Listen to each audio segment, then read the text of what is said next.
গোটা পৃথিবীর মানুষ আছে অন্ধকারের ভিতরে। কিসের মধ্যে? অন্ধকার কি? অন্ধকার হচ্ছে পুঁজিবাদ, অন্ধকার সমাজতন্ত্র, অন্ধকার ধর্ম নিরপেক্ষতাবাদ, অন্ধকার জাতীয়তাবাদ। মানুষের তৈরি করা যত মতবাদ সব কি? জোরে কন, সবগুলি কি? অন্ধকার। আজকে আসার সময় দেখলাম দেওয়ালে লেখা, সমাজতন্ত্র আমরা প্রতিষ্ঠা করে ছাড়ব। চিন্তা করলাম যারা লিখছেন তারা কি পাগল না ছাগল? কি আশ্চর্য কথা! এটা মাথা খারাপ, পাগল না মাথা গোল বুঝতে পারছেন। আমার বন্ধুগণ, এগুলি সব অন্ধকার। এই অন্ধকারের ভেতর থেকে মানুষগুলিকে টেনে আনবে কোরআন কিসের দিকে? আলোর দিকে। এবার যদি প্রশ্ন করা হয়, বুঝলাম তুমি অন্ধকার থেকে আলোর দিকে নিয়ে আসবে, আলোর দিকে আসলে পরে ফায়দাটা কি হবে? মূল ফায়দাটা বুঝায় দাও, আসল ফায়দা কি হবে তোমারে যদি মানি? কোরআন তার জবাব দেয়, নিজের পরিচয় নিজে তুলে ধরে, ফামান তাবিআ হুদায়া ফালা খাউফুন আলাইহিম ওয়ালা হুম ইয়াহজানুন। এই কোরআনকে যদি মেনে চলো, এই কোরআনের আইন যদি মানো, সমাজে মানো, ব্যক্তিতে মানো, পরিবারে মানে, রাষ্ট্রে মানো, জীবনের সব ক্ষেত্রে সমস্ত জায়গায় যদি এই কোরআনকে মেনে চলো, ফালা খাউফুন আলাইহিম, তাহলে তোমাদের কোনো ভয় থাকবে না, ওয়ালা হুম ইয়াহজানুন, কোনো চিন্তাও থাকবে না। কিসের ভয় থাকবে না?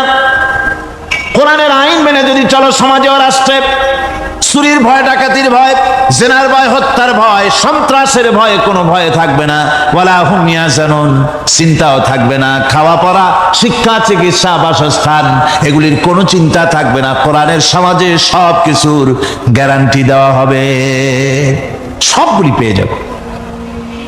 এখন যদি আবার প্রশ্ন করা হয়, কোরআন বুঝলাম তোমারে মানলে পরে সব ফায়দা হবে, তাহলে এবার জবাব দাও, তোমার ভিতরে কি রাজনীতি আছে নাকি? আমি তো মানুষ, আমার রাজনীতি করা লাগে। Man is social animal. আমরা তো জঙ্গলের পশু নই, আমরা তো মানুষ। আমাদের সমাজ আছে, আমাদের পৌর নির্বাচন আছে, আমাদের জাতীয় নির্বাচন আছে, আমাদের কলকারখানা আছে, জমিন আছে, আমাদের রাজনীতি, অর্থনীতি, সমাজনীতি আছে, পারিবারিক নীতি আছে, অনেক নিয়ম মালা আছে, নিয়ম নীতি আছে। তোমারে মানলে তোমার ভিতরে কি ওগুলো আছে নাকি সে কথা বলো। কোরআন তার জবাবে বলে, ওয়ানাজ্জালনা আলাইকাল কিতাবা তিবয়ানান লিকুল্লি শাই ওয়া হুদান ওয়া রাহমাতান ওয়া বুশরা লিল মুসলিমিন। কোরআন জবাবে বলে, শুনে রাখো, শুধু অর্থনীতি, সমাজনীতি নয়, শুধু রাজনীতি আর শিক্ষানীতি, যুদ্ধনীতি নয়, তোমার জীবনে যা কিছু দরকার, ইহকালে যা কিছু দরকার, পরকালে, সব কথাগুলি আল্লাহ রব্বুল আলামিন আমি কোরআনের সিনার ভিতরে খুলে খুলে বর্ণনা করে দিয়েছেন। সব কথা এ কোরআনে কারীমের ভিতরে রয়েছে। তোমার এমন কোনো জিনিস নাই যা তুমি কোরআনে কারীমের মধ্যে পাবে না। তোমার সমস্ত প্রয়োজন আমার বুকের মধ্যে আল্লাহ দিয়ে দিয়েছেন। বিজ্ঞান আছে, দর্শন আছে, ইতিহাস আছে, সব আছে এর মধ্যে। তবে কোরআনের মধ্যে বিজ্ঞান আছে বলে আমি এটাকে বিজ্ঞানের কিতাব বলবো না, দর্শন আছে বলে দর্শনের কিতাব আমি বলবো না, রাজনীতি আছে বলে কোরআনকে আমি রাজনীতির কোনো কিতাব বলবো না। কোরআন তাহলে কি? কোরআন হচ্ছে অর্থনীতি, সমাজনীতি, রাজনীতি, পারিবারিক নীতি, মানুষের জীবনের যা কিছু প্রয়োজন, সমস্ত নীতিমালার নীতি গ্রন্থের নাম হতেছে কোরআনে কারীম। সমস্ত নীতিমালার নীতি গ্রন্থ কোরআন। এখানে রয়েছে সব কিছুর উৎস, যেটা গ্রহণ করলে পরে মানুষ আরামে থাকতে পারবে। অমুসলিম নাগরিক বৃন্দ তাদের নাগরিক মর্যাদা পাবে। মুসলমান, কৃষক, নারী, চিকিৎসা, কৃষিবিদ, সাধারণ মানুষ, রং, বর্ণ, ভাষা নির্বিশেষে গোটা মানব সভ্যতা আরামে বাস করতে পারবে। পশু পাখিও আরামে থাকবে, গাছপালাও আরামে থাকবে, যেহেতু নির্দেশ হয়েছে বিনা প্রয়োজনে গাছের পাতাটিও ছিঁড়ো না। ইসলামের সমাজ যদি চালু হয়, গাছেরাও আরাম পাবে, পাহাড়ও আরাম পাবে। চট্টগ্রামের লোকেরা যেভাবে পাহাড় কাটা আরম্ভ করেছে, এটা বড় দুঃখজনক। জুমলায় মোতারেজা একটা বলে দিলাম, অপ্রাসঙ্গিক হলেও জরুরি কথা। আপনারা পাহাড় কাটতেছেন না, আপনাদের নিজেদের পায়ে নিজেরা কুড়াল মারতেছেন।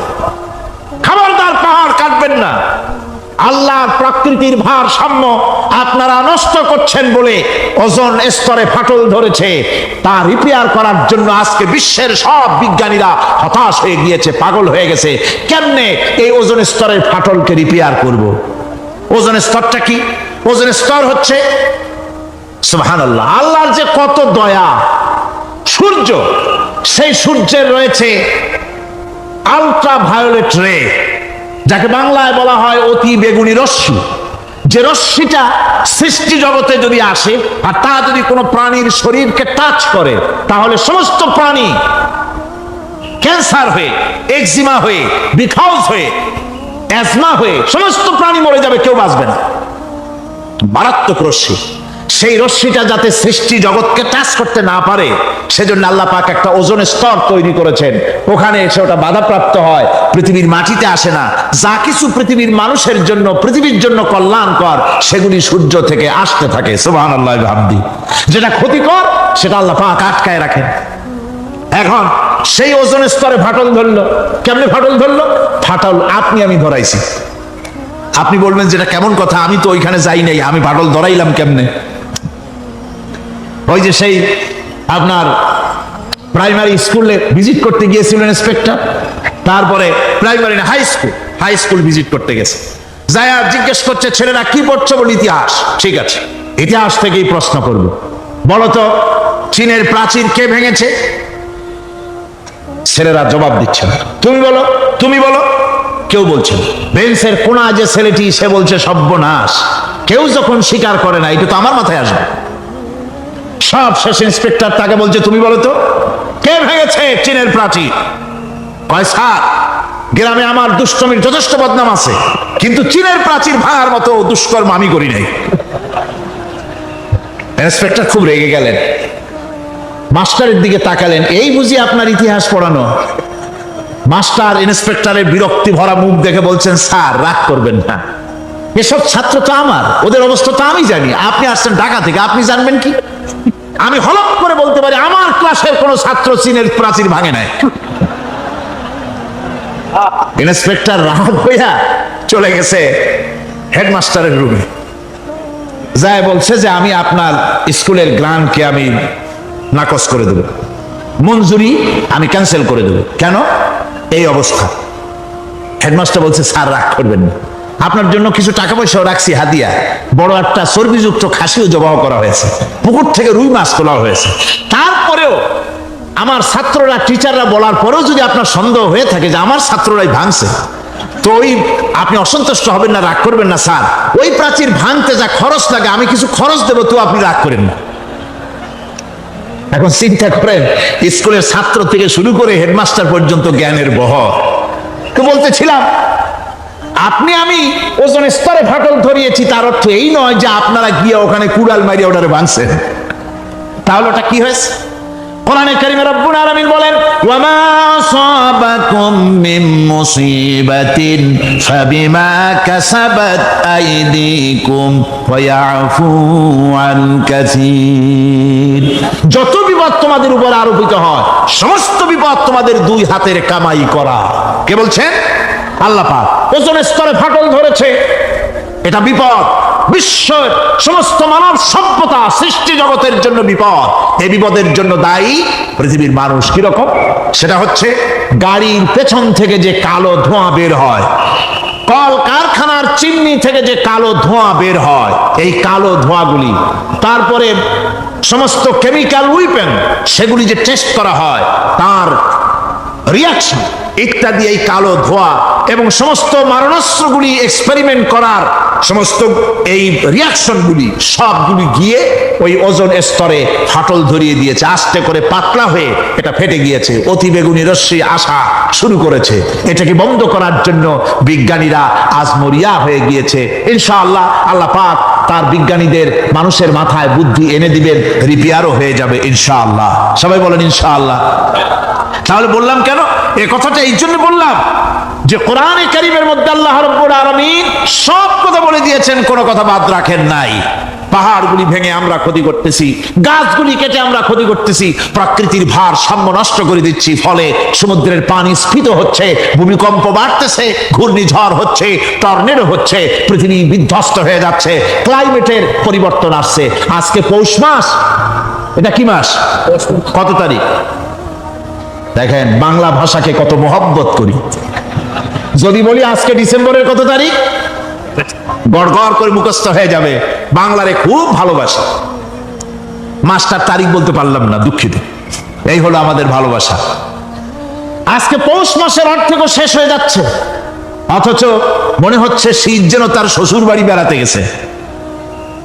এই যে অবস্থা, এই অবস্থা শুধু বাংলাদেশে নয়, গোটা পৃথিবীতে ক্লাইমেটের একটা বিরাট পরিবর্তন আসতেছে, একটা বড় রকমের পরিবর্তন আসতেছে। এর কারণ হচ্ছে পৃথিবীর মানুষেরা নিজেরাই প্রকৃতির ভারসাম্যকে নষ্ট করে দিয়েছে। এই ভারসাম্য নষ্ট হওয়ার কারণে আবহাওয়ার পরিবর্তন হচ্ছে, সামুদ্রিক জলোচ্ছ্বাস বাড়তেছে, ভূমিকম্প, আগ্নেয়গিরি ইত্যাদি হচ্ছে এবং পৃথিবীর মানুষ বিধ্বস্ত হচ্ছে। বলতেছিলাম এই কোরআনে কারীমের মধ্যে আল্লাহ পাক সব কথা বলে রেখেছেন। যদি জানতাম, বুঝতাম, তাহলে এই অবস্থার সৃষ্টি হতো না। এটা বিজ্ঞানের বই নয়, রাজনীতির বই নয়, সমাজনীতির বই নয়, বরং সমস্ত নীতিমালার উচ্চ, জ্ঞানের উচ্চ হচ্ছে আল কোরআন। জ্ঞানের উচ্চ কি? আরো জোরে বলেন, জ্ঞানের উচ্চ কি? আল কোরআন। পবিত্র কোরআনে এমন এমন ঘটনা আল্লাহ পাক বলেছেন যা ষষ্ঠ শতাব্দীর দুনিয়া এ সম্পর্কে কিছুই জানতো না। অবশ্য কিছু কিছু ঘটনা ইহুদিদের কিতাবে অতিরঞ্জিত আকার এবং বিকৃত অবস্থায় এসেছে, কিন্তু কোরআনে কারীম দুনিয়ার মানুষকে আদম সৃষ্টি, নূহের বন্যা, তারপরে মুসা আলাইহিস সালাম ফেরাউনের ঘটনা, ইব্রাহিম আলাইহিস সালামের নমরুদের ঘটনা এবং ইউসুফ আলাইহিস সালামের কাহিনী সবগুলিকে সুন্দর করে কোরআন শরীফ উপস্থাপনা করেছে রাসূলের মাধ্যমে, যা পৃথিবীর ইতিহাসে কেউ জানতো না। সেগুলি আল্লাহ পাক জানাইছেন কিভাবে? কোরআনে কারীম বলছে, তিলকা মিন আম্বাইল গায়বি নূহিহা ইলাইকা মা কুনতা তা'লামুহা আনতা ওয়ালা কওমুকা মিন ক্বাবলি হাযা। এ হলো সব অজ্ঞাত ঘটনা। সমস্ত ঘটনাগুলি আল্লাহ পাক তার হাবিবকে শুনিয়ে বলে দিলেন, সব অজ্ঞাত ঘটনা যা তুমি জানতে না, তোমার কোনো জানা ছিল না, আমি ওহীর মাধ্যমে তোমাকে সব জানাইছি। ইউসুফ আলাইহিস সালামকে যখন তার ভাইয়েরা কুয়ার মধ্যে ফেলে দিতেছিল তখন তুমি উপস্থিত ছিলে না, এই ঘটনা ওহীর মাধ্যমে আমি জানালাম। মুসা আলাইহিস সালামকে যখন ফেরাউন দরিয়ার ভিতরে ফেলে দিল, সেই সময় তুমি সিনাই পর্বতের পাশে দাঁড়িয়ে সব দৃশ্য লক্ষ্য করনি, অথচ আমি ওহীর মাধ্যমে সব তোমাকে খুলে খুলে বলে দিয়েছি। আল্লাহ পাক সমস্ত ঘটনাগুলিকে বলে বলে কোরআন শরীফের মধ্যে সব সাজিয়ে দিলেন, বলে দিলেন। তিনি বললেন, ওয়ামা কুনতা বিজানিবিল গারবিয়্যি ইয কাদাইনা ইলা মূসাল আমরা ওয়ামা কুনতা মিনাশ শাহিদিন। ফিরআউন যে মূসার সঙ্গে যে ব্যবহারটা করলো, এ সময় সেখানে তুমি উপস্থিত ছিলে না, আমি ওহীর মাধ্যমে তোমাকে তা জানিয়েছি। كذلك نقص عليك من أنباء ما قد سبق وقد آتيناك من لدنا ذكرا। আল্লাহ পাক বলেন, এভাবে আমি আপনার কাছে অতীত ঘটনাবলী ওহীর মাধ্যমে নিখুঁতভাবে আপনার সামনে সব বলে দিয়েছি। আমার ভাইয়েরা, এই বিশ্বলোকে ঊর্ধ্ব লোক সম্পর্কে নির্ভুল তথ্য বর্ণনা আল্লাহ পাক করে দিয়েছেন কোরআনের মাধ্যমে। 1665 খ্রিস্টাব্দে স্যার আইজাক নিউটন তিনি আবিষ্কার করলেন মাধ্যাকর্ষণ শক্তিকে। এই মাধ্যাকর্ষণ শক্তি, ল অফ গ্রাভিটেশন, এ সম্পর্কে মানুষের এই থেকে কিছু জানলো, কিন্তু আজ থেকে 1400 বছর আগে আল্লাহ রাব্বুল আলামিন তার উম্মি নবী, যিনি কোনো বিজ্ঞানাগারে লেখাপড়া করেন নাই, কোনো সায়েন্স রিসার্চ করেননি, যিনি কোনো কলেজ ইউনিভার্সিটিতে পড়াশোনা করেননি, তার মাধ্যমে জানিয়েছেন মাধ্যাকর্ষণ শক্তির কথা। কোরআন বলছে, ইন্নাল্লাহা ইউমসিকুস সামাওয়াতি ওয়াল আরদা আন তাজুলা। এই পৃথিবী এবং সমস্ত গ্রহ উপগ্রহকে আল্লাহ পাক বলছেন, আমি এমন এক শক্তি দিয়েছি যে শক্তির মাধ্যমে একটা আরেকটাকে আকর্ষণ করে রাখছে। এই পৃথিবীতে মাধ্যাকর্ষণ শক্তি শুধু পৃথিবীর নাই, সূর্যের আছে, মঙ্গলের আছে, নেপচুনের আছে, ইউরেনাসের আছে, বৃহস্পতির আছে। প্রত্যেকটি গ্রহের আলাদা আলাদা মাধ্যাকর্ষণ শক্তি আছে, আর এই শক্তির বলে একটা আরেকটাকে টেনে ধরছে, যাতে করে বিচ্ছিন্ন হয়ে না যায়, যাতে করে ধ্বংসপ্রাপ্ত না হয়। এগুলি আল্লাহ পাক এই তথ্যগুলি কোরআনে কারীমের মধ্যে বলেছেন। ফলে মরিস বুকাইলির মতো লোক